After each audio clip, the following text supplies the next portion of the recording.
Durant l'été 1962, sur les terrains arides du Chili, l'équipe nationale anglaise a écrit une histoire riche en fierté, mais aussi en angoisse. Ce tournoi a vu les Trois Lions aligner une génération de joueurs au sommet de leur art. Un mélange d'expérience et de jeunes talents prometteurs, avec leur style de jeu offensif et rapide, et la ténacité caractéristique du football anglais. Ils ont enthousiasmé les supporters en atteignant les quarts de finale, avant d'être stoppés par un Brésil magique mené par Garrincha. Cette génération a non seulement connu le succès professionnel, mais a aussi posé les bases de la grande victoire en Coupe du Monde 4 ans plus tard. Mais derrière les images floues en noir et blanc du passé se cachent des destins bien individuels, des vies faites de hauts et de bas, marquées par l'implacable passage du temps. Plus de 6 décennies se sont écoulées. Certains sont devenus des légendes immortelles, d'autres ont choisi une voie plus discrète, et d'autres encore ont terminé leur parcours dans un silence tragique. Rejoignez-nous pour retracer la vie de 13 des figures les plus marquantes parmi les stars de cette époque.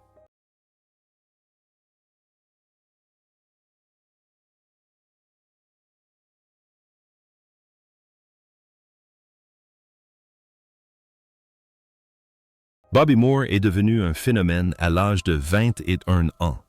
Défenseur central, il n'était pas du genre à écraser ses adversaires par la force brute, mais plutôt un artiste défensif doté d'une intelligence de jeu hors du commun. Avec sa chevelure blonde romantique et son calme inhabituel, Moore semblait anticiper chaque mouvement de l'attaquant adverse, réalisant des tacles d'une précision chirurgicale.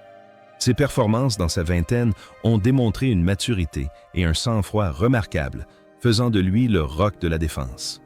Après le tournoi de 1962, la carrière de Moore a pris son envol.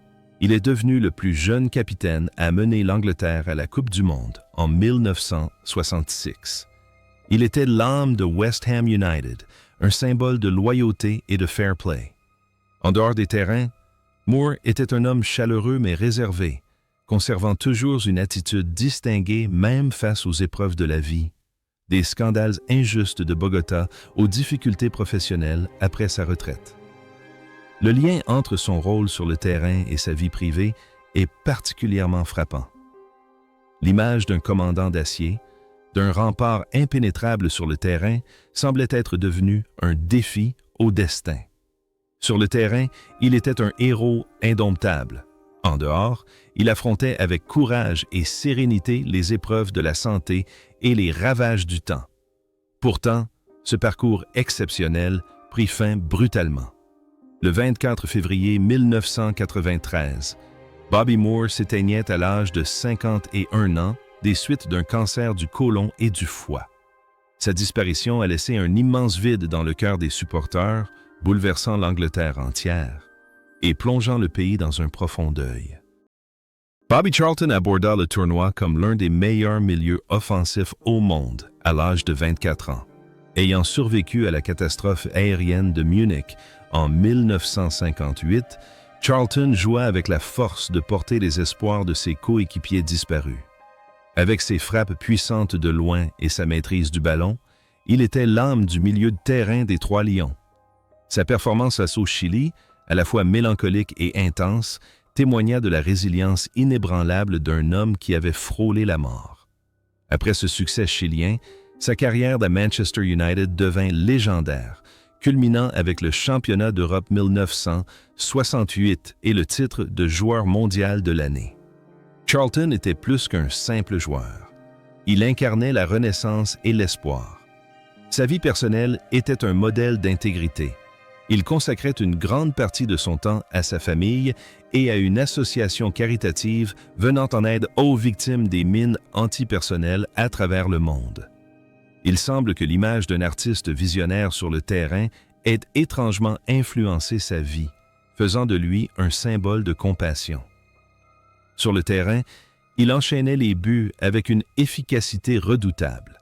Mais en dehors, Bobby Charlton était d'une humilité et d'une simplicité remarquables. Pourtant, ce parcours inspirant a finalement pris fin. Le 21 octobre 2023, Bobby Charlton s'est éteint à l'âge de 86 ans après une longue lutte contre la démence. Son héritage ne se limite pas à ses titres. Il témoigne d'une résilience extraordinaire et constitue un chapitre glorieux de l'histoire du football anglais.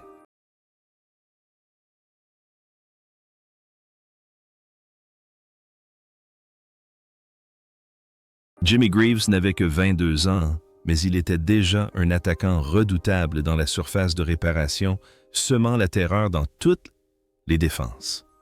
Avec son sens aigu du but et sa rapidité fulgurante, il représentait le plus grand espoir de l'attaque anglaise. Curieusement, c'est au Chili que Greaves est devenu célèbre dans le monde entier pour avoir attrapé un chien errant qui avait envahi le terrain pendant un match contre le Brésil, une image qui illustrait sa spontanéité et sa joie de vivre. Après ce tournoi, Greaves a battu tous les records de buts à Tottenham Hotspur et est devenu le meilleur buteur de l'histoire du football anglais. Cependant, sa carrière a également connu des moments difficiles lorsqu'il a manqué la finale de la Coupe du Monde 1966 en raison d'une blessure. Après sa retraite, Greaves a sombré dans la dépression et l'alcoolisme, mais grâce à une volonté incroyable, il s'est relevé pour devenir l'un des commentateurs sportifs les plus appréciés d'Angleterre. Ce qui interpelle, c'est le parallèle entre un joueur implacable sur le terrain et une personne profondément émotive, parfois vulnérable dans la vie. Sur le terrain, il décidait du sort du match. En dehors, Greaves devait constamment lutter pour maîtriser son destin. Cependant, ce parcours tumultueux prit fin. Le 19 septembre 2021, Jimmy Greaves s'est éteint à l'âge de 81 ans chez lui. Sa disparition a ému aux larmes des millions de fans qui se souviendront toujours de lui comme d'un garçon au sourire bienveillant et au jeu de jambes exceptionnel. Johnny Haynes était le maestro, l'âme du jeu de l'équipe d'Angleterre en 1962. À 27 ans, il était au sommet de son art, doté d'une vision tactique aiguisée et d'une maîtrise exceptionnelle du jeu. Capitaine, Haynes fit preuve d'un leadership hors pair, guidant une jeune génération de joueurs vers la victoire en Amérique du Sud. Après la Coupe du Monde 1962, il consacra toute sa carrière à Fulham, devenant une légende à Craven Cottage. Haynes fut également le premier joueur en Angleterre à percevoir un salaire de £100 par semaine, un tournant historique qui changea la donne pour les footballeurs. En dehors des terrains, c'était un homme élégant, amateur d'art, menant une vie plutôt discrète. L'image d'un héros silencieux sur le terrain semblait étrangement refléter sa vie. Il n'avait besoin ni de paillettes ni de glamour, seulement du respect absolu de ses coéquipiers et des supporters. Son calme et son élégance sur le terrain étaient à l'image de sa personnalité en dehors. Cependant, le parcours exceptionnel du gentleman de Fulham s'est tragiquement achevé. Le 17 octobre 2005, Johnny Haynes s'éteignait à l'âge de 71 ans des suites d'un grave accident de voiture. Sa disparition a laissé un immense vide dans le cœur des amateurs de football classique. Son héritage, fait d'un jeu élégant et d'un caractère exemplaire, restera à jamais gravé dans les mémoires.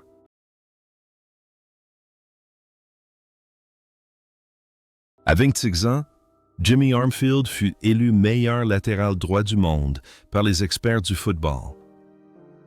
Ses courses incessantes sur le flanc droit et ses centres millimétrés faisaient de lui une force offensive redoutable pour l'Angleterre. Armfield n'était pas seulement un défenseur solide, mais aussi un pionnier du style moderne de latéral, toujours prêt à se projeter vers l'avant dès que l'occasion se présentait. Après le tournoi au Chili, il poursuivit son engagement indéfectible envers Blackpool, disputant plus de 600 matchs et devenant la plus grande légende du club. Après sa retraite de joueur, Armfield se tourna vers le coaching et connut un succès particulier en tant que commentateur sportif pour la BBC pendant 35 ans. Sa voix chaleureuse et ses analyses pertinentes devinrent incontournables dans le paysage du football anglais. En dehors des terrains, c'était un homme profondément religieux, très impliqué dans la vie sociale et qui conservait toujours une attitude digne et humble. L'image d'un guerrier tenace sur le terrain témoigna de son dévouement sans faille tout au long de sa vie. Sur le terrain, il était un défenseur inébranlable des lignes de touche, tandis qu'en dehors, il était un protecteur des nobles valeurs éthiques du football. Cependant, ce parcours de dévouement sans faille a pris fin.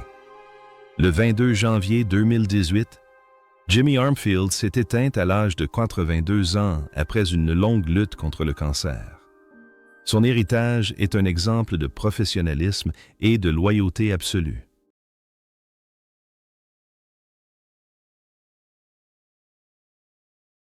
Ron Flowers était un milieu de terrain discret mais incroyablement important lors de la Coupe du Monde 1962. À 27 ans, grâce à son endurance hors du commun et à son incroyable adresse au tir au but, il inscrivit 2 buts durant ce tournoi, contribuant grandement à la qualification spectaculaire de l'Angleterre pour la phase finale. Flowers était un pilier solide, permettant à des joueurs comme Charlton et Haynes d'exprimer pleinement leur créativité. Après ce tournoi réussi au Chili, sa carrière se mêla aux années glorieuses des Wolverhampton Wanderers, remportant de nombreux titres prestigieux et devenant l'un des meilleurs milieux de terrain de l'histoire du club. En dehors des terrains, Ron Flowers était un homme de famille. Il ouvrit un magasin d'articles de sport à Wolverhampton et consacra une grande partie de son temps au développement du football amateur. Il menait une vie paisible et simple, loin du tumulte médiatique. Le contraste entre son image de machine infatigable sur le terrain et sa personnalité étonnamment calme et humble dans la vie de tous les jours est saisissant. Sur le terrain, il était un compétiteur acharné, mais en dehors, Ron Flowers était une personne aimable et serviable. Cependant, le temps n'épargne personne. Le 12 novembre 2021, Ron Flowers s'est éteint à l'âge de 87 ans. Sa disparition laisse un grand vide et marque la fin de l'histoire de l'un des derniers grands quarterbacks de la génération de 1962.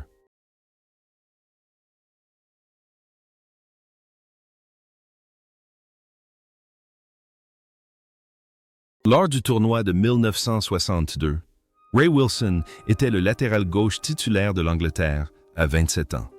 Son jeu intelligent, son excellent sens du placement et son sang-froid dans les duels lui valurent d'être considéré comme le meilleur latéral gauche jamais produit par l'Angleterre.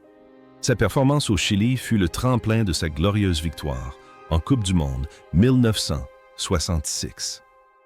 Après avoir pris sa retraite à Everton et à Huddersfield Town, Ray Wilson prit une décision surprenante. Il quitta définitivement le football pour devenir entrepreneur de pompes funèbres. Ce changement de carrière semblait en totale contradiction avec sa brillante carrière sur le terrain. En dehors des terrains, Wilson était un homme introverti, trouvant la paix en servant sa communauté avec discrétion et dignité. L'image d'un joueur vibrant et fougueux sur le terrain laissa place à celle d'un homme contemplatif, en quête de sens face aux lois de la vie et de la mort. Il a toujours su concilier la gloire passée et la simple réalité du présent. Cependant, ces dernières années furent marquées par un combat acharné contre la maladie d'Alzheimer. Le 15 mai 2018, Ray Wilson s'est éteint à l'âge de 83 ans.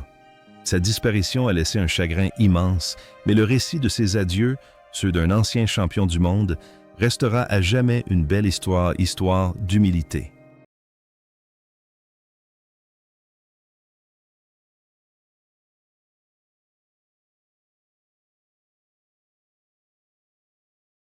Gordon Banks n'avait que 24 ans et était initialement remplaçant, mais ses débuts prometteurs laissaient présager un avenir brillant.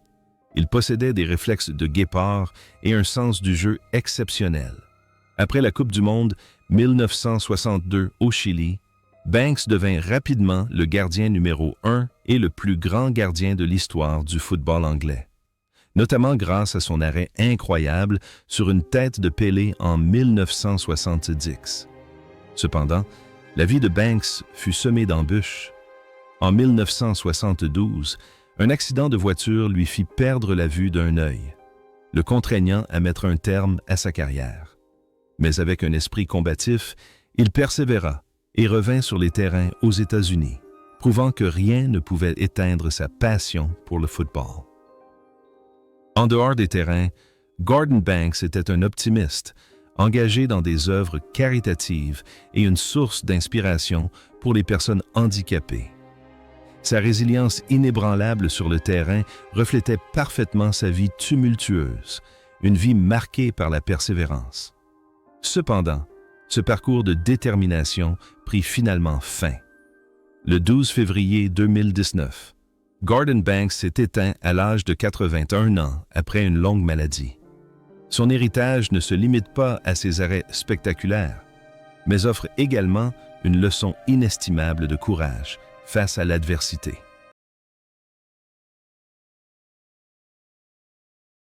Maurice Norman était un véritable géant de la défense, doté d'une taille idéale et d'un style de jeu incroyablement puissant à seulement 28 ans.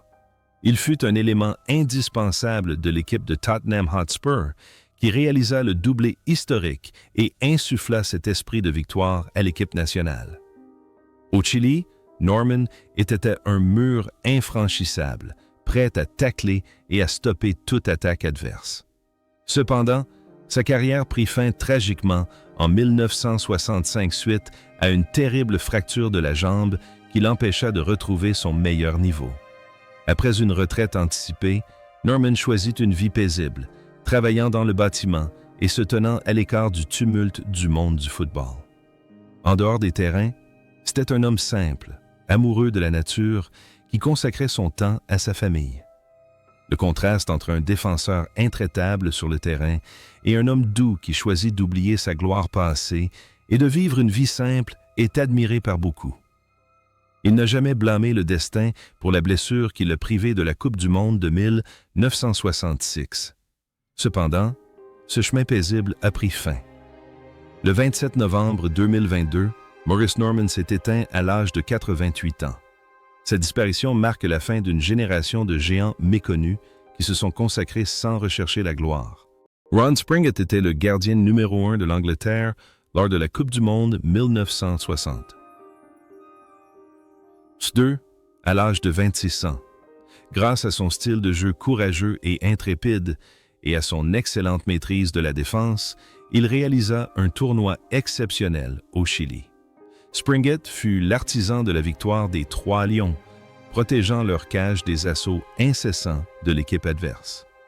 Après le tournoi, il continua d'être un pilier de Sheffield Wednesday et devint l'un des gardiens les plus respectés du football anglais. En dehors des terrains, Ron Springett était un homme exemplaire. Après sa retraite, il géra avec son frère une entreprise familiale et mena une vie paisible dans sa ville natale. Il a toujours prôné une philosophie simple, bien faire son travail et apprécier ce que l'on a. Cette stabilité sur le terrain était également le fil conducteur de sa vie personnelle. Il ne recherchait pas la gloire, mais privilégiait la paix avec sa famille. Cependant, le temps est implacable. Le 22 septembre 2015, Ron Springett s'est éteint à l'âge de 80 ans. Sa disparition a profondément attristé les supporters de Sheffield, mais l'image de ce gardien de but dévoué restera à jamais gravée dans leur mémoire.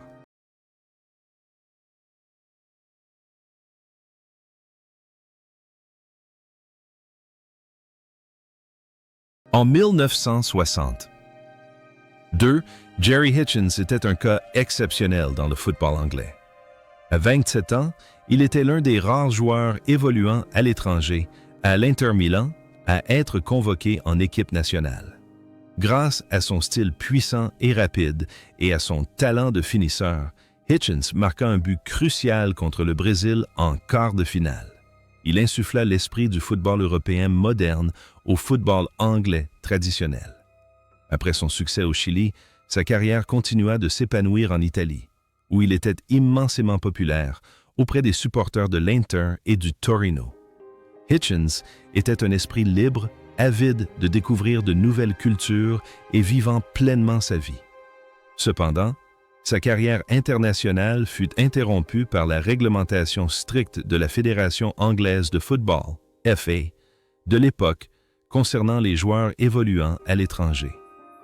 Ce qui interpelle, c'est le lien entre un mercenaire aguerri sur le terrain et un cœur aspirant à la liberté en dehors. Il avait choisi sa propre voie, semée d'embûches mais aussi de fierté. Et puis, le destin lui réserva une fin tragique. Le 13 avril 1983, alors qu'il participait à un match de football caritatif, Jerry Hitchens est décédé sur le terrain d'une crise cardiaque à l'âge de 48 ans. Il est décédé en faisant ce qu'il aimait le plus, laissant derrière lui une histoire de vie inspirante, de courage et de passion. Roger Hunt était un jeune talent prometteur de 23 ans, un joueur de réserve stratégique.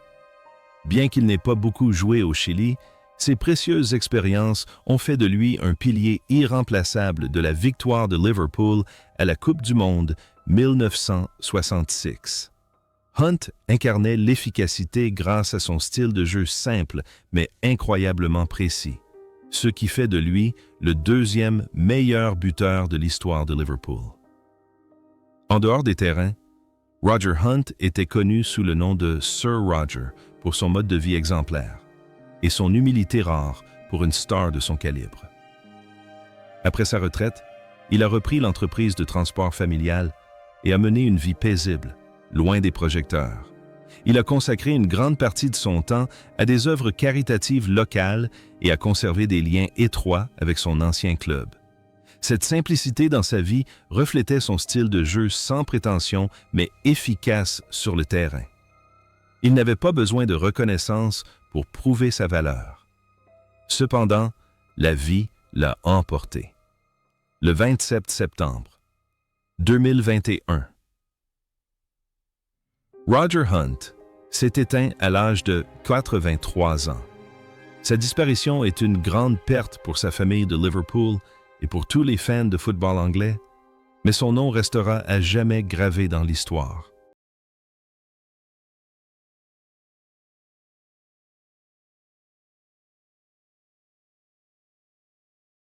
À 29 ans, Bobby Robson était l'un des joueurs les plus expérimentés d'Angleterre. Bien qu'une blessure l'ait empêché de jouer une seule minute au Chili, son influence dans le vestiaire était immense. Son sens tactique et ses qualités de leader se sont révélés dès ses débuts. Après sa retraite, Bobby Robson est devenu l'un des plus grands entraîneurs de tous les temps, menant l'Angleterre en demi-finale de la Coupe du Monde 1990 et remportant de grands succès à Porto, Barcelone et Newcastle. En dehors des terrains, c'était un véritable gentleman, un grand motivateur et un exemple de courage dans son combat contre le cancer pendant des décennies. L'image d'un entraîneur dévoué sur le terrain semblait étrangement imprégner sa vie. Il s'est toujours soucié davantage des gens que des trophées. La carrière et la vie de Bobby Robson sont une histoire épique d'un amour indéfectible pour le football. Cependant, le parcours du gentleman du football a finalement pris fin. Le 31 juillet 2009, Bobby Robson s'est éteint à l'âge de 76 ans. Sa mort a profondément ému les gens du monde entier, mais l'association caritative qui porte son nom continue d'aider des milliers de patients atteints de cancer, écrivant ainsi le prochain chapitre de son histoire humaine.